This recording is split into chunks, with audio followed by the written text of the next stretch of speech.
ناظرین اکرام، جلال الدین اکبر اپنے والد نصیر الدین ہمایوں کی وفات کے بعد 14 فروری سن 1556 کو صرف 13 سال کی عمر میں تخت پر بیٹھا اور اس کا پھوپھا بیرم خان اس کا سرپرست مقرر کر دیا گیا۔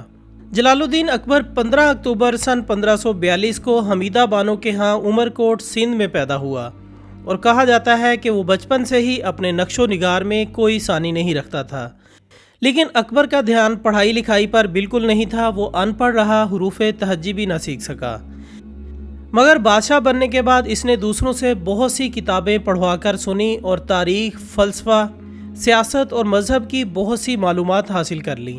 جلال الدین اکبر کی مشکلات تخت نشینی کے ساتھ ہی شروع ہو گئیں اور ہر طرف سے بغاوت کی صدائیں اٹھنے لگیں۔ اکبر کا اس سے 2 سال چھوٹا کم سن ستیلا بھائی، جو کہ کابل اور قندھار کا گورنر تھا، وہ بھی ہندوستان کی حکومت کا خواہش مند تھا، لیکن جلال الدین اکبر نے بلا شبہ بڑی فتوحات سے سلطنت کو وسیع اور مضبوط بنایا۔ دوسری طرف اپنی عظیم انتظامی اصلاحات، عقل مندانہ حکمت عملیوں اور شاندار تعمیری کارناموں سے سلطنت مغلیہ کو عظمت بخشی۔ جلال الدین اکبر نے سن 1571 میں کابل، 1586 میں کشمیر، 1591 میں سندھ، سن 1595 میں بلوچستان اور قندھار، جبکہ سن 1600 میں احمد نگر پر قبضہ کر لیا۔ اس نے سلطنت کو بہتر انتظامات کے لیے 14 صوبوں میں تقسیم کیا۔ ناظرین اکرام، اگر ہم مغلیہ تاریخ کا بغور جائزہ لیں تو اس میں ہمیں 9 رتن کا بہت ذکر ملتا ہے، جو کہ بادشاہ اکبر سے منسوب کیے جاتے ہیں۔ کہا جاتا ہے کہ یہ 9 لوگ انتہائی ذہین، دانا اور اپنے علم و کمال کی وجہ سے اکبر کو انتہائی پسند تھے۔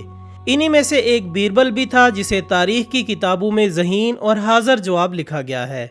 کہتے ہیں کہ ایک روز بادشاہ چاقو سے سیب چھیل رہا تھا کہ اچانک اس کی توجہ ہٹی اور چاقو کی نوک اس کی کلائی پر لگ گئی، جس سے اکبر زخمی ہو گیا۔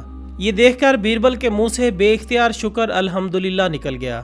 بادشاہ نے غصے سے اس کی طرف دیکھا اور کہا کہ میں زخمی ہوا ہوں اور تم شکر ادا کر رہے ہو۔ بیربل نے عرض کیا کہ حضور، میں نے سیانوں سے سنا تھا کہ انسان کو چھوٹی مصیبت بڑی مصیبت سے بچاتی ہے۔ آپ کی کلائی زخمی ہو گئی، میرا خیال ہے کہ خدا نے آپ کو کسی بڑی مصیبت سے بچا لیا ہے۔ بادشاہ کو اس کی یہ بات سمجھ نہ آئی۔ اس نے بیربل کو جیل میں ڈلوا دیا اور اگلے روز شکار پر چلا گیا۔ شکار کے دوران وہ اور اس کے چند درباری اپنے لشکر سے بچھڑ گئے اور جنگل میں ایک قبیلے کے وحشی لوگوں کے ہتھے چڑھ گئے۔ انہوں نے اکبر اور اس کے ساتھیوں کو اپنی دیوی پر قربان کرنے کا فیصلہ کیا۔ درباریوں کی گردن اتارنے کے بعد جب اکبر کی باری آئی تو اس کی کلائی پر اسی زخم کی وجہ سے پٹی بندھی تھی۔ قبیلے کے سردار کے دریافت کرنے پر اکبر نے بتایا کہ وہ زخمی ہو گیا تھا۔ یہ جان کر اس قبیلے کے سردار نے کہا کہ ہم دیوی کو کسی زخمی کی قربانی پیش نہیں کر سکتے۔ کہتے ہیں کہ یوں اکبر کی جان بچ گئی اور تب اسے بیربل کی بات یاد آئی۔ اس نے واپس آ کر بیربل کو جیل سے نکالا، اس سے معذرت کی اور اس کی دلجوئی کرنے کے لیے ساتھ ساتھ بیش بہا انعام و اکرام سے بھی نوازا۔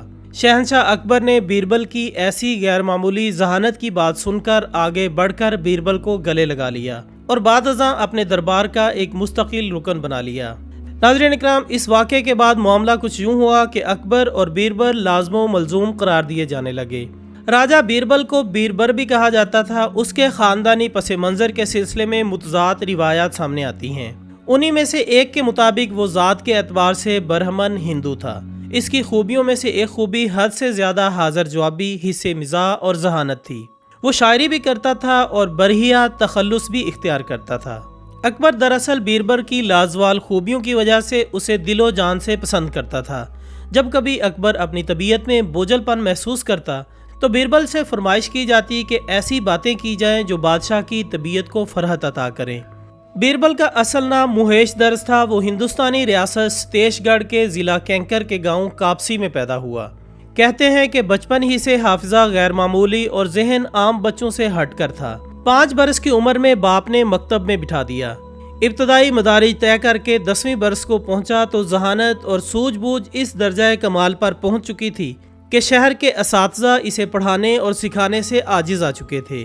بہرحال ابتدائی تعلیم حاصل کرنے کے ساتھ اس زمانے کے رواج کے مطابق فن سپاگری میں بھی محض 1.5 برس کی عمر میں وہ مہارت حاصل کر چکا تھا۔